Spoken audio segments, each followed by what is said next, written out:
Mr. President, it doesn't sound like your mic's on. It's on now.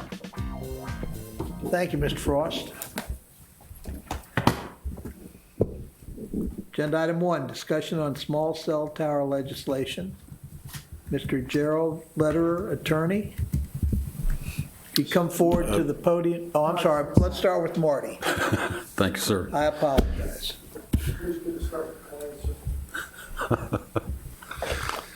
Thank you, sir, Mr. President. Happy New Year to everybody. I hope your holidays were very enjoyable. I'm here to brief you on a subject that we have been discussing for well over a year. It's a subject that is in depth, very confusing to some, and very technical.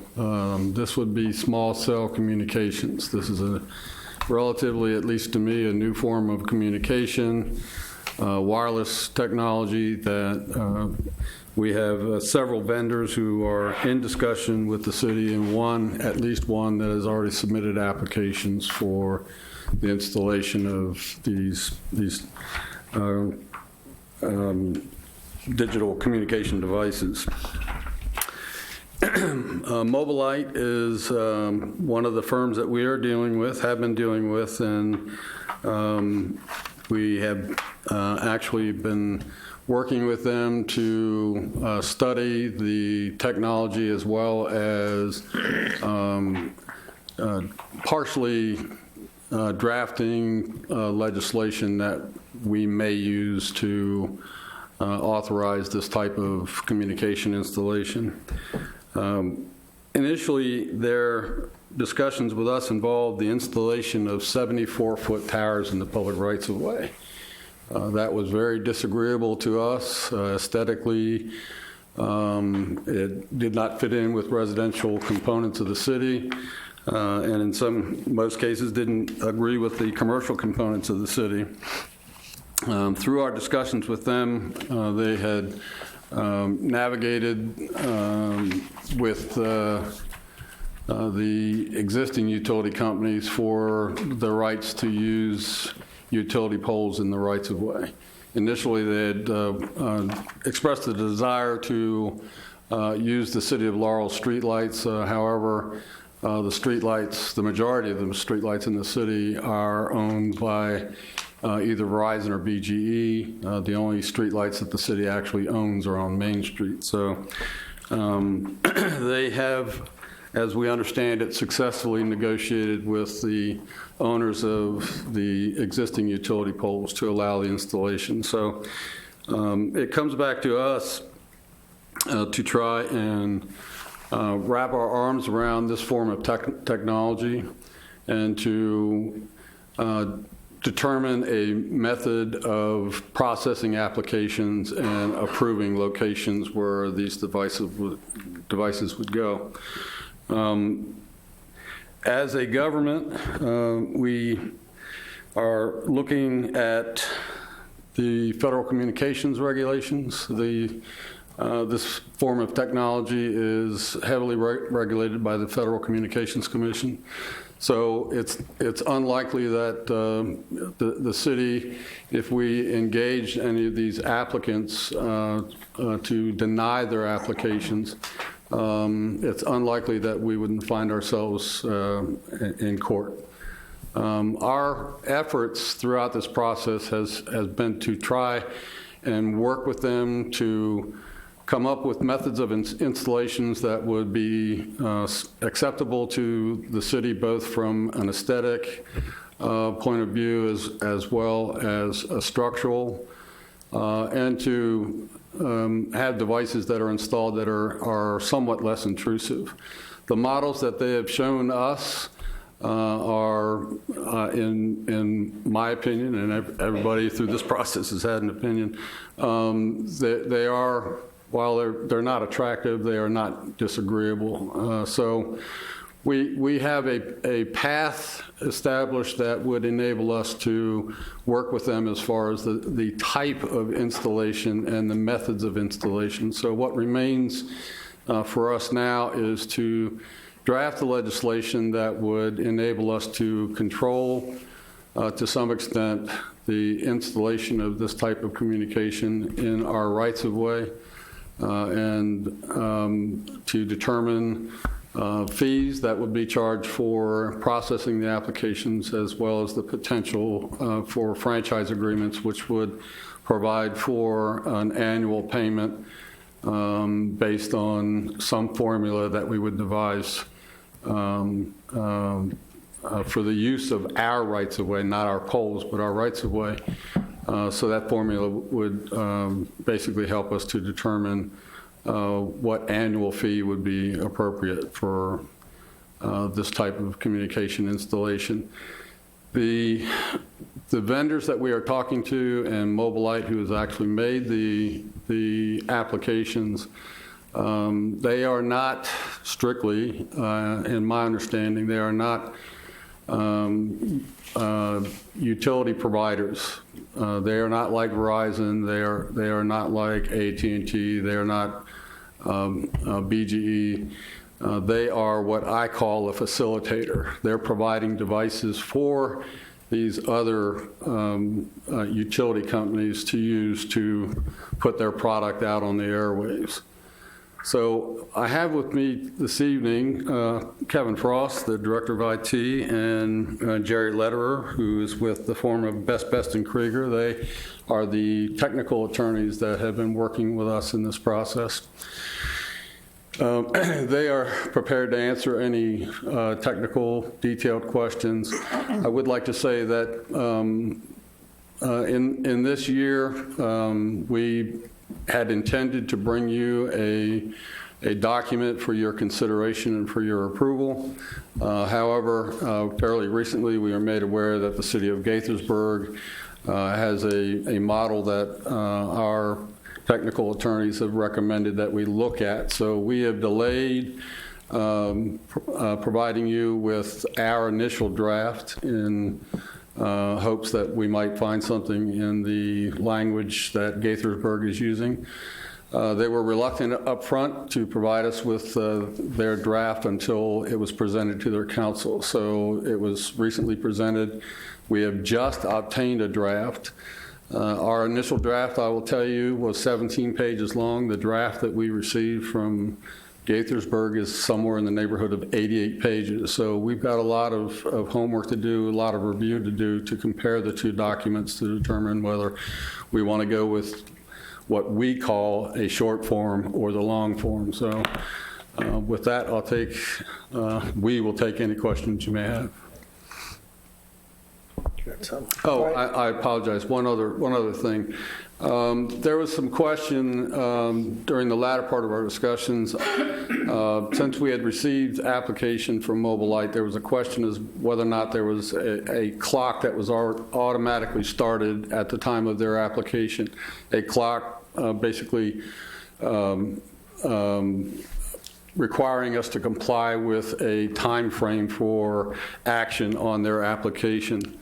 I understand from discussions just a few minutes ago with Jerry here that under their understanding of the corporate relationship with Mobilite, we are not under a constraint. So there was the potential that the legislation that we proposed and presented to you, there was the potential that there may have been some time constraint for us to work under. So potentially we were looking at possibly scheduling, requesting and scheduling a special work session, but that appears not to be the case. Mayor? Jerry, maybe you could, or Marty, jump in. We want to go with a franchise agreement, correct? Yes, sir. Absolutely. I think the concept that's somewhat lost when we're talking about this new small cell technology is that people focus on the top of the tower or the top of the pole, and they forget that there are two wires that run to the top of that pole to bring both the telecom signal and the electricity. And so each of these providers will be in our rights of way. And so the idea that you want a franchise agreement for access to the rights of way is merely being consistent with every other occupant in the rights of way, having a franchise, i.e. a contract with the city of Laurel to be in our rights of way and to obtain fair compensation for the use of same for our constituents. So are we able to write two separate pieces, regulations for historical district as well as the rest of the city? Well, I don't know that it has to be two separate. It can be one document that reflects that the Federal Communications Commission still preserves protections for historic areas. Okay. And so that hasn't gone away regardless of the size of the technology. So that's absolutely correct. But when I thought you were talking about two different separate documents, and there really should be two different separate documents, as the city administrator explained, for the most part, it looks like folks are going to go on non-city property or non-vertical infrastructure that's going to belong to others. But if they're on our infrastructure, then we want a master license agreement for that as well. So the franchise takes care of the rights of way. The master license agreement takes place anytime they're on our vertical infrastructure. So we'd want to do both. And have you dealt with other municipalities or governments with this particular, we keep calling it small, not small. Let's make sure everybody understands that. It's going to be intrusive in some areas, and we need to make sure those protections are there. I'm just curious if you all... Mr. Mayor, I thank you so very much. We have made multiple filings at the FCC, and I've testified multiple times in front of state legislatures and Congress to make it very clear. The small of small cell refers to the area served, not the size of the equipment. And I think that's really imperative that we all understand that moving forward. What it means is that because it's a shorter distance, there's a more robust signal that can be used, which is terrific as we're using more and more bandwidth. But what it means is we're going to need so many more of these than we've historically had. And so one of the things that I think that the city administrator is counseling, and I couldn't agree with them more, is that it makes sense for the city of Laurel to get its process in place before it really handles any of the applications, because that way you know what the rules are going in. You can treat everyone comparably, which is a requirement under federal law. And you, the elected leadership, make the decisions on what the rules and regulations are going to be. It's not done on an ad hoc basis with each agreement. Thank you. Mr. President, I did want to acknowledge and thank Marty and the rest of the staff who've been working on it. This has been I think 18 months process. I can remember when Marty first came to me and explained what they told us they were going to do. So we've come a long way, and that wasn't a pretty day, quite frankly. So we've gone out and got some expertise in this field, and they're here tonight. And I want to again just acknowledge Marty and thank them for the work they've done. That's all I have at this time. Thank you, Mr. President. Move to Keith next. Good, Keith. I don't have any questions. Okay. Ms. Nicholas? Thank you. So the way I'm understanding this is there are no set locations as of yet? The applications that we have received identify locations. It does. Okay. And will it be like, will we have a contract, or it hasn't gotten that far yet? Haven't gotten that far. Okay. Thank you. I guess we will be interested in seeing that draft when it's prepared, ready for us. But it will be a franchise agreement between the city and the individuals. And Marty, you or someone may want to explain that to make sure everybody understands what we're doing here with the franchise agreement. Well, we'll be looking at two sources of revenue here. The first would be a processing fee. When they make application for a location, we would be charging a fee that basically covers the cost of our review and issuance of the permits. The other, as Mr. Litter had mentioned, was the franchise agreement, which basically adequately, or we hope, well, that's a decision that remains to be made through our legislative efforts. But the other would be the franchise agreement, which is typically covering our costs for allowing them to use our right-of-way. This is an agreement that is similar to the Comcast and the Verizon Fios contracts that we have in place right now. We, years ago, probably closer to 20 years ago, there was a franchise agreement that was approved by this body and allowed for the installation of these units on light poles. The light poles were owned then by BGE, so BGE was being compensated by this vendor, and since the poles were in our rights-of-way, we were being compensated as well.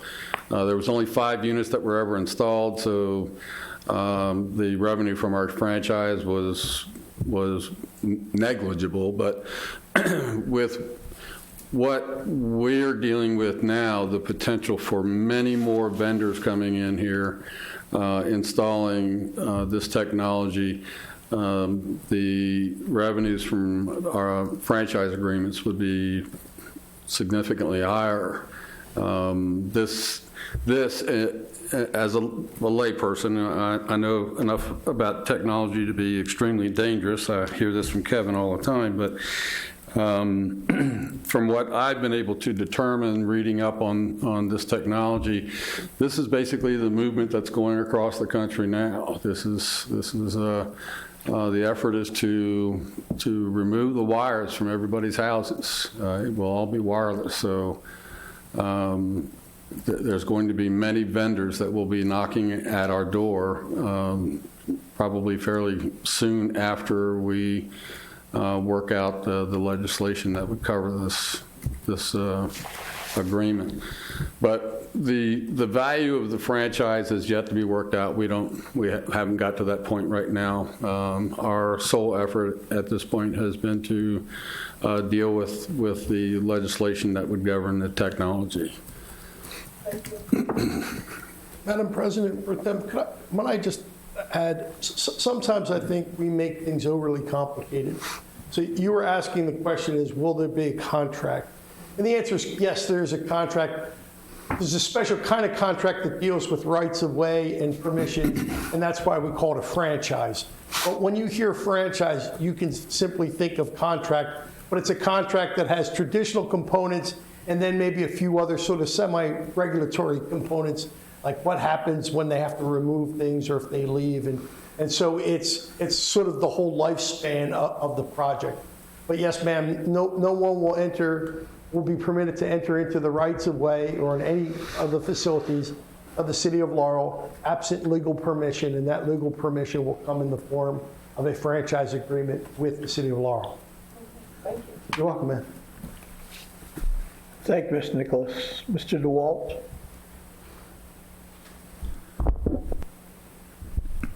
So when this company comes into the city, they're going to build a tower 74 foot high, correct? No, sir. No, sir. So where That's will what the... they asked for, and your city administration said you need to go back to the drawing board. Oh, to do something different. Mm-hmm. But it's going to be some sort of tower or not? It need not be. I can't really speak for mobility other than to say that they had their original business plan around the country was to put up towers that were going to be as high as 120 feet tall. And that tower would then be used as the basis to provide the service. I think they met universal resistance across the country to that. They've gone back to the drawing board, and now for the most part, they're looking to deploy their equipment on existing vertical infrastructure within the rights of way. Now, that's not saying that they and others won't ask to put up towers within the rights of way if there's not an existing structure to meet their need, but that's part of the administrative rule that the city administration is looking to create, that, how high can those towers be? I mean, typical language that we've used in other communities might say no higher than 10 feet taller than what another pole in the area might be. So those are the types of issues that are coming up over and over and over again, where I think your administration has been really insightful in that they knew that a couple of the adjoining communities are doing the same work. And by just giving yourself a little bit of extra time, you're the beneficiaries of some significant legal time and investment that's been made by those communities. But for the other communities' sake that made the investment, if the Laurels of the world adopt the same sort of program, then you're establishing market rates and market terms that will enforce theirs. And so it works really well across the board. And now we're down in Annapolis with MACO and the Maryland League, making sure that we can fend off legislation that the industries down there are trying to do, to take away the right to negotiate these deals. So how many in square miles of Laurel, if this is to increase signal and strength and things, Yes, sir. as far as technology goes, how many would we need as far as the city of Laurel goes? Is there a certain parameter that when you install one of these, say tower, we'll use the word tower, although it might not be a tower, how far is that going to reach out to be effective? Yeah, as I said in response to the mayor, the small cell refers to the area served. So you may be talking that one of these would only serve, say, like a city block square. So there's going to be so many more than we've ever seen before. They call it the densification of the network. And so, yeah, now, in a city like Laurel, in a suburban community such as Laurel, I mean, you'll find, Main Street, they may need one a block or one every 2 blocks. The rest of the community, they may not put as many up, again, because the demand won't necessarily be there. But yes, sir, if you're talking about these small cell towers versus traditional towers, we're talking probably in the ratio of 60 to 1. There may need 60 of these smaller ones deployed to meet the same service area that the one. Now, when I say meet the same service area, I'm talking about the coverage itself, not necessarily the capacity. The reason that they're filling these things in is because they do need capacity. So you might see them, for instance, along 95, where you've got the heavy density, in the mornings and in the evenings. And again, there may not be any homes nearby. So it's where the demand will be. And what part of all this do you come in? Myself, sir? Yes, sir. My firm, Best Kruger, represents local governments across the country. We have long been proud to serve Laurel. We used to serve you under our prior name, which was Miller and VanEaten. So we've been Prince George's County, Laurel's, Montgomery County's council for some time. Our goal, and to answer the unasked question, we represent no one but local governments. We represent none of the carriers. We represent none of these infrastructure providers. We represent only local governments.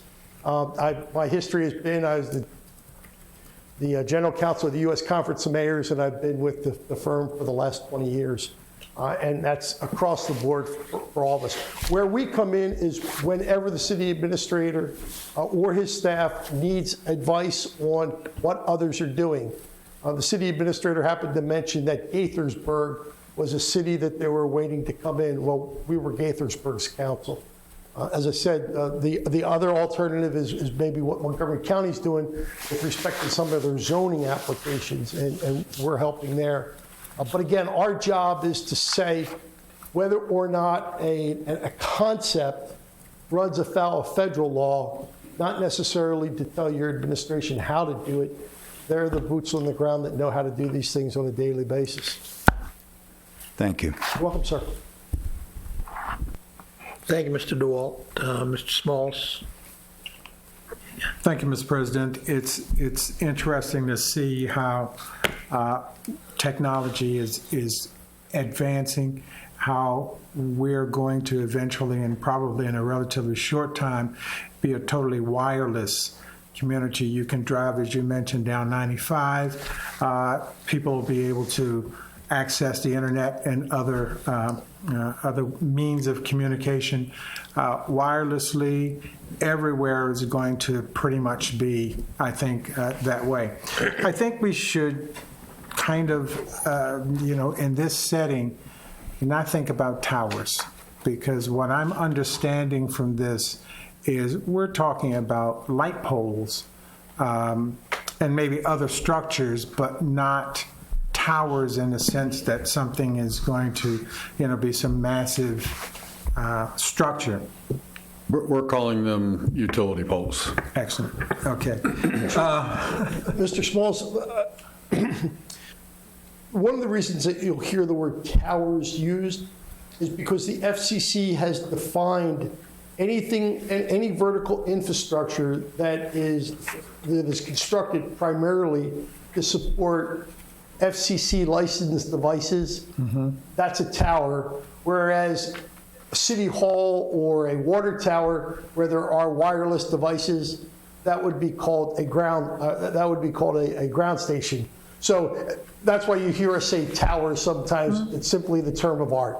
No, Base station, I not totally ground understand, station. but again, for this application, we're, in the technical sense, we're not looking at towers. No. We're looking at, these small Sure. communication devices being affixed to. Do me a favor. You scare me because you started off by talking about the wireless world. Please remember the earlier admonition that every wireless device is connected by 2 wires.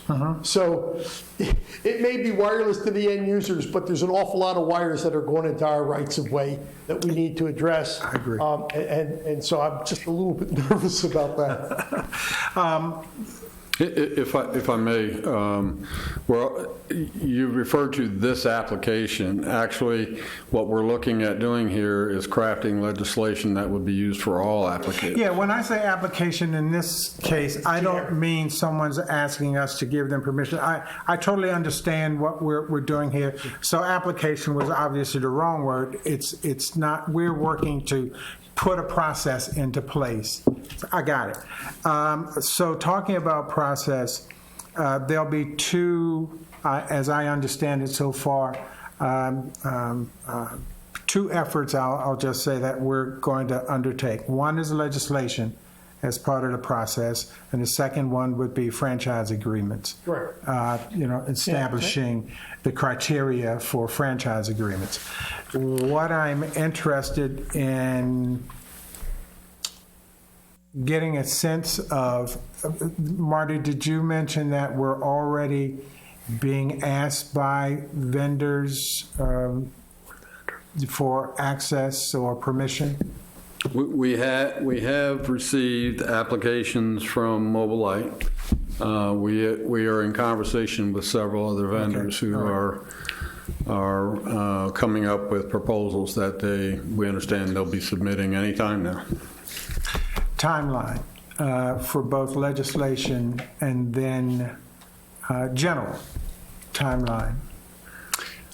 Initially, our goal was to have something in place prior to the end of last calendar year.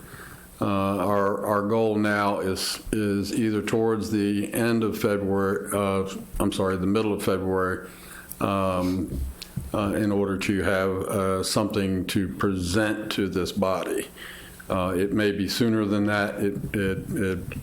It might take us longer, depending upon our review of the information that we get from Gaithersburg.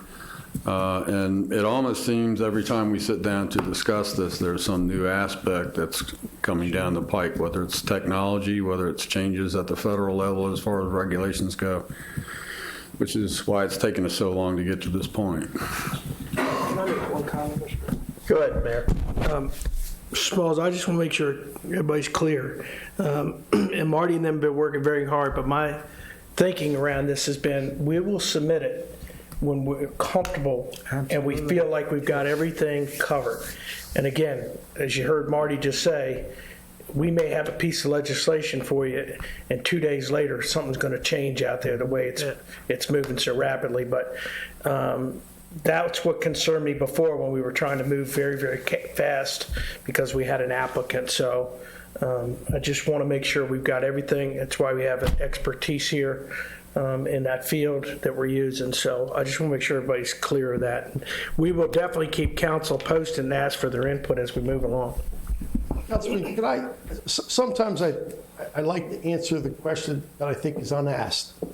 And I think perhaps what you might be thinking or others might be thinking is, well, why not just do one-off deals with the people that have asked? Oh, no.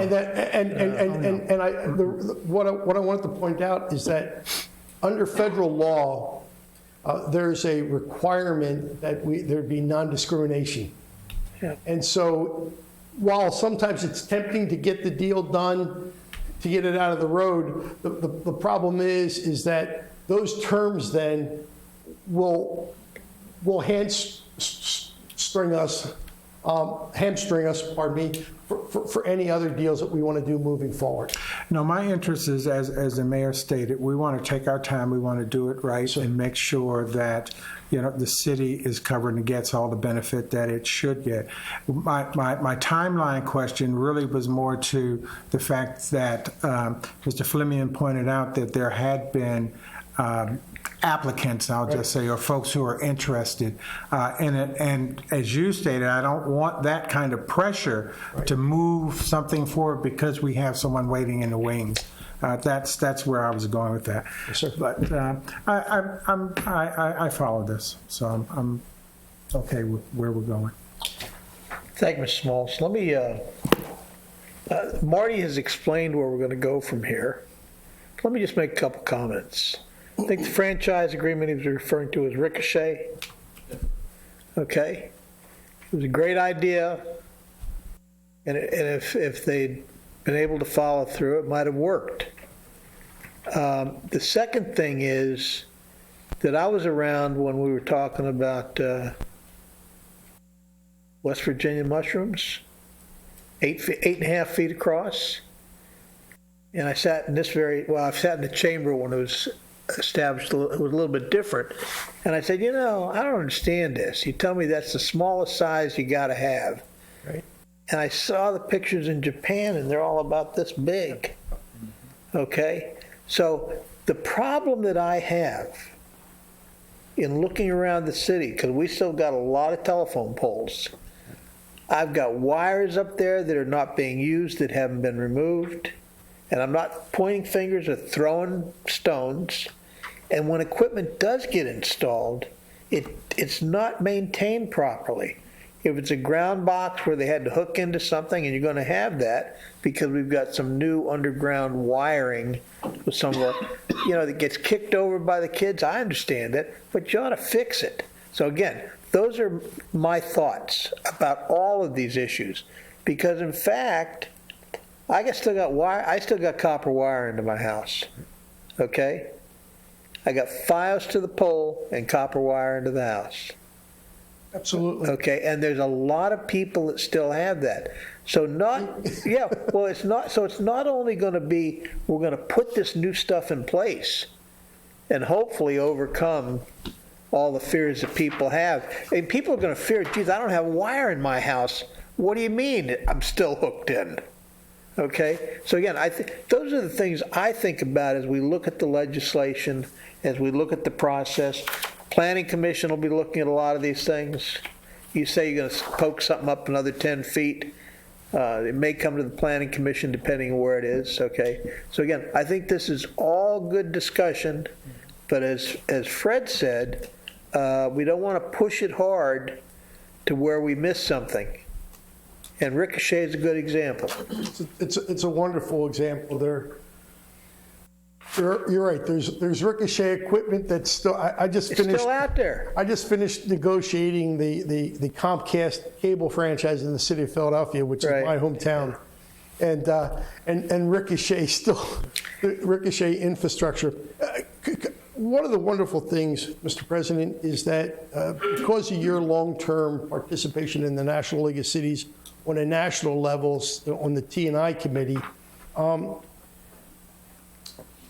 You've heard the big push for the technology that has to happen now or it's never going to happen. And just sometimes waiting a little bit shows up so much better. I mean, one of the biggest challenges that your city administration has done brilliantly on is talking about really the size of the equipment, because people will come in and they'll show you the very small equipment, the Japanese model, and then all of a sudden up on the pole is something significantly larger. And ma'am, that's the difference between the franchise and a contract, because the franchise will spell all that out, and the franchise will say what you have to do when it's not being used anymore, or you have to pay a bond, have a performance bond that's outstanding that'll allow us to remove it if you don't. Those types of things. So again, it's a contract on steroids. But it's getting used to the behavior of rights-of-way occupants that we've been dealing with for years. Okay, good, excellent. So Marty's given us a roadmap of where we're going to go, and hopefully we'll see something in February, and it'll be back on the agenda for a work session. Yes. Mayor, go ahead. It says public safety concerns. What It could be a myriad of things, sir. We're going to have high winds tonight. How do you make sure that these devices, which are mini sails, don't blow off? And because they're going to be in the pedestrian right-of-way, not hit either someone that's walking along or damage a car. That's sort of just an idea, just a suggestion. What it doesn't mean, and again, I don't know, I almost want to say officer, right? Because what I don't think that it means, I know that it doesn't mean, because is RF. An awful lot of the public hearings will focus on public safety, meaning radio frequency. And again, under the federal law, we are limited to saying that they have to be in compliance with FCC rules. So when we're talking about public safety applications and consequences, it's more whether the thing falls off, whether or not. Sometimes in some communities they have, because they didn't think it through first. You've got small cells that are small on the top, but then you have these significant boxes, like these refrigerator-sized boxes lower down on the pole. And what happens is then people can't see, because now you're blinded. If you're driving along, you want to make a right-hand turn, you're not seeing people because things are blocked. Or they're down on the ground, and what you do is you take an ADA compliant sidewalk and you render it non-compliant, because now you can't have two wheelchairs passing each other, because these things have been put on the ground and they have eaten up part of the sidewalk. So those are the types of issues that need to be addressed, whether it be in the rules, the regulations, or with enforcement in the franchise agreement. Okay, thank you. Thank you, sir. Appreciate you coming tonight. My pleasure. I got a question. Go ahead, Mayor. Well, you talked about Annapolis, because they go into session next week. Yep. Has there been any pre-filed bills that you're aware of that you can let us? I apologize for interrupting. The bill has not been pre-filed, but there is a bill that is circulating that is based upon legislation that has been passed in 13 other states. My firm actually is involved in California, and we were able to get it vetoed out there. I participated in a couple of the meetings on behalf of Montgomery County, once on behalf of Gaithersburg with the Maryland League. So yeah, we have significant problems. What that legislation would do is it would render moot everything that's happened here tonight. Yeah. It would say you have to give them it. You have to give them in a certain amount of time. And by the way, for instance, Gaithersburg is it $1,000 or $1,500? The most that any of the state laws are providing is $200. For instance, we represent the city of Austin, Texas. The city of Austin, Texas had negotiated a franchise agreement for $1,500 a pole. The Texas legislature came in, passed a law, and that $1,500 a pole that was negotiated free and clear at arm's length in the marketplace has been diminished to $200. So we have to make sure that that doesn't happen to us. But then again, 23 states in the early 2000s passed statewide cable franchising, and they took it away. Maryland was not one because, again, we're very lucky between MACO and the Maryland League. I think we get a fair shake down in Annapolis, and we just need to continue to do that. Okay, thank you. Yeah. Thank you, Mr. President. Marty, do you want to say one thing else? Okay. Appreciate it, and I'll ask Kim. Kim, if you can get a copy of that, the bill's available, make sure the council has it, mayor's office, of course. Okay, Doesn't sound like it's out yet. well, it sounds like they haven't dropped it. We can find out who's sponsoring the bill. Maybe we get an advance copy. Okay. Yeah, check with MML, Kim. Move to agenda item number 2, resolution number 1-18. A resolution of the mayor and city council to establish a citizens advisory committee for persons with disabilities. Mayor? Thank you, Mr. President. This is a committee that we had several years ago, kind of disbanded. We started putting committees together. Brent Debnam, and I pronounce that right? Debnam. I met with Brent and his mother several months ago.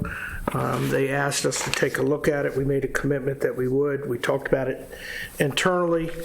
We do think it's something that we've rewritten pieces of the legislation, or I should say the resolution, and the committee would be 3 members shall be either persons with disabilities or have a caretaker. 2 members shall be the general public. 1 shall be an incumbent member of the council. The council member appointed shall be the chair of the committee. All members shall be residents. Gives staff support. Talks about the purpose of the committee. They are basically would work with our fire marshal and permits office or others as we direct, and look at those things. And you just heard an example of a franchise agreement, making sure wheelchairs can get through on sidewalks, those types of things. And they would report back as assignments are given to them. That's kind of it in a nutshell, and administration supports it. And we did, Lou, did you talk to Brent today, or did? Okay, so we did pass that on to Brent's mother as well, and I know he is willing to serve once we get this up and running if the council concurs. Okay, Mayor. Thank you. I'll entertain any questions you all may have. Thank you. Valerie? I think this is a great idea. I think Brent would be an excellent person to be on this committee, and I just look forward to all the great things they're going to do. Thank you. Fred? I don't have any questions. I can fully support this. Excellent. Carl? No questions. Thank you. Keith? Yes, I think it's a very good committee. But only question I have: why does a member have to be unencumbered? What's so significant about the member being unencumbered than a regular newly elected official? It just means somebody sitting on the council Right. currently. Okay. Current council member. All right. No problem. I misunderstood that part. You qualify, Keith. Yeah. When I read it, I was like, okay, I got it. Appreciate it. Yeah, I support this. To me, I would have just wrote current. Yeah. That incumbent threw me off. So, That's okay. how they do it. Okay. Well, I support this as well. Excellent. I have no question. So this is straightforward. There's agreement. We'll go ahead and introduce this at the mayor and city council meeting on the 8th at 7 p.m. for consideration. We'll have a public hearing on it. Move to agenda item number 3, resolution number 2-18. A resolution of the mayor and city council of Laurel opposing a high-speed superconducting magnetic levitation SCMAGLEV system between Washington, D.C. and Baltimore, Maryland. Mayor? Thank you, Mr. President. Our administration putting a resolution forward for your input and hopefully action. I think the packet of information, if you look at the very end, you'll see the letter that I had sent to the governor regarding the SCMAGLEV project and the reasonings why. I just think our money could be better well spent, although it is planning money coming down from the feds. We have our local bus system. We have our regional bus system. We have the MARC system, which is the Camden line. We now have the Purple line they're going to be dealing with, Amtrak, all of those different things that we should be looking at, and money should be being put into that infrastructure before we look at a train that goes from Baltimore to Washington and possibly BWI with no benefit for the city of Laurel, the surrounding areas. So that's kind of my reasonings. I'll go into more detail if somebody has questions, but we would ask for your support. Thank you, Mayor. Before I move to the council for questions or comments, the 21st delegation is opposed to this. When it came up at the National League of Cities at the meetings in Charlotte, there was consensus, because they didn't take a position on this, there was consensus that we need to fix what we got first. We've got an Amtrak bed on the road bed on the Penn line. The Acela cannot go more than about 90 miles an hour on it. It's supposed to do 150. We've got a Camden line which services thousands of our residents up and down the line to get to work and get home from work. And if it gets to be 95 degrees, they go into what's called a heat situation where the train goes 15 miles an hour, because if you look at the track, it looks like a snake. And the last thing has to do with something that will come up at the Patuxent River Commission. The proposed alignments, two of them are on either side of the Baltimore-Washington Parkway.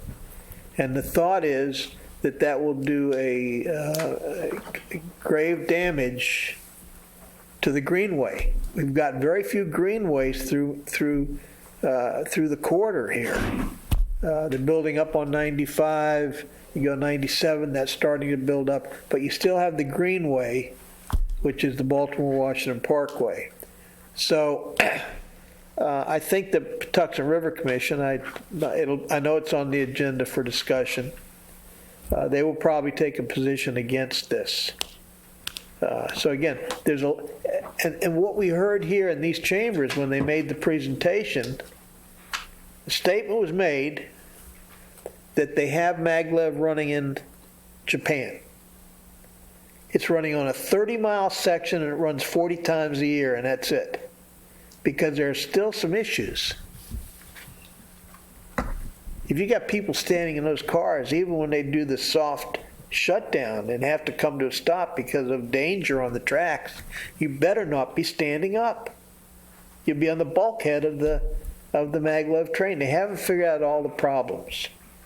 And the interesting thing was, we heard today that there's more people have been killed in train accidents because of issues with our road beds this last year, and nobody got killed in the millions of miles and millions of people flying on commercial aircraft. So again, I think that there's a lot of information on the web. The mayor provided some more information, and I think there's going to be discussion. Some people are in favor of it. But again, I think that we need to weigh all that information and then come to a decision to go ahead and either, in my case, I'm willing to support this, but some may not be willing to support it. But again, it does require a position. And don't forget, The purple line is gonna, there's about 44 places at the end of the purple line that services College Park. There's nothing in this for the city of Laurel, for Russet, and it may or may not stop at the BWI airport.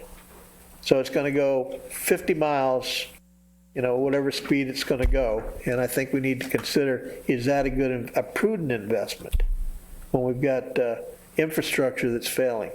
Okay, I've said my piece now. I'll move to Mr. Smalls. Thank you, Mr. President. I've read a lot of this material that's been provided, but I've also talked to a number of people and listened to presentations on both sides of this. There's no doubt in my mind that I support this resolution. For all the reasons that the mayor has stated in his letter to the governor, Mike, the reasons you just stated, and others, I just don't see a benefit with all of the other transportation needs that we have in this county and in this region to focus solely on this project with the kind of disruption to communities that this project potentially will cause. I support this resolution. Appreciate that, Mr. Smalls. Valerie? Thank you.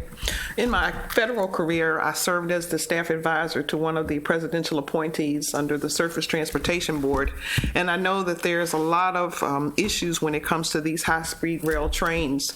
My first thing is the neighborhoods that are going to be impacted and the environments. I definitely support this legislation we have here today because I really don't see the benefit that it would bring to the Laurel communities. And I just wish they would really focus on supporting the rail system and the transportation methods that we have here. Maybe if they could put more money into those and improve what we already have. So I definitely support this resolution. Thank you, Valerie. Keith? Full disclosure, when I first heard about this, I was like, wow, I can get to work faster because I work in D.C. But as an elected official, and I researched this matter, and I reached out to Delegate Ben Barnes, and he sent me a letter as well. And so I had to support the resolution. I talked to Mr. President about it as well. He sent me a lot of notes and information about this also. So I got to vote for the best interest of the residents of Laurel. So I support this resolution. Thank you. Carl? I don't know much about it other than what I've read on the website. I know that apparently the environmental impact study isn't going to be available till 2019. And I haven't had the opportunity to attend any of the open houses, which I would have loved to have been able to go to them, but I wasn't a council member then. And didn't even know what SCMAGLEV was at the time. So as far as the environment, I don't know because the environmental impact study hasn't been done yet. And as far as the residents of Laurel, I have no input into that. So I would have to abstain any voting on either negative or positive towards that due to the fact that I'm not ready to make a decision. Thank you. Okay, thank you, Carl. Well, we're not going to make a decision tonight, but if there's agreement, we'll put it on the agenda for a first reading and public hearing on January 8th at 7 p.m., and perhaps we'll hear from some of our citizens on their thoughts on this. Is that agreeable by everybody? Carl? Yes. If I have more information at the time, then I'd be able to agree to even proceed even further. I understand that this whole project is it's almost comparable to the Patuxent Greens. It's in its beginning stages, and it hasn't really gone that far yet. So, and everybody kept preaching about the Patuxent Greens project being in its beginning stages, so we should just push it through and just wait because there's so many other avenues to go for. I'm not in agreement to moving it anywhere because I don't know enough about it. Okay. Ms. Smalls, should we move this to the agenda on January 8th? I'm fine with that. Thanks. Ms. Nicholas? Mr. Sidnor? Yes. Okay, so it'll be on the agenda for the first public hearing, an introduction, and hopefully we'll get some citizens to come in and talk about it. Just to clarify one issue, they're already spending $35 million. We need to understand that. The group has already got a road show, they're spending $35 million, and they're moving this thing ahead. So I think that's why the 21st has taken a position, and I agree with the 21st. And again, like I say, it's on the agenda, it's on our agenda for the Tucson River Commission next meeting, because we think if we sit back, as Mr. DeWalt's pointed out, while the environmental study will not be completed until sometime in the future, that is not stopping this group from applying for funds from the federal government. And like I say, we've got an awful lot of projects that we need to take care of. All right. So is there anything else to come before the council? Meeting's adjourned.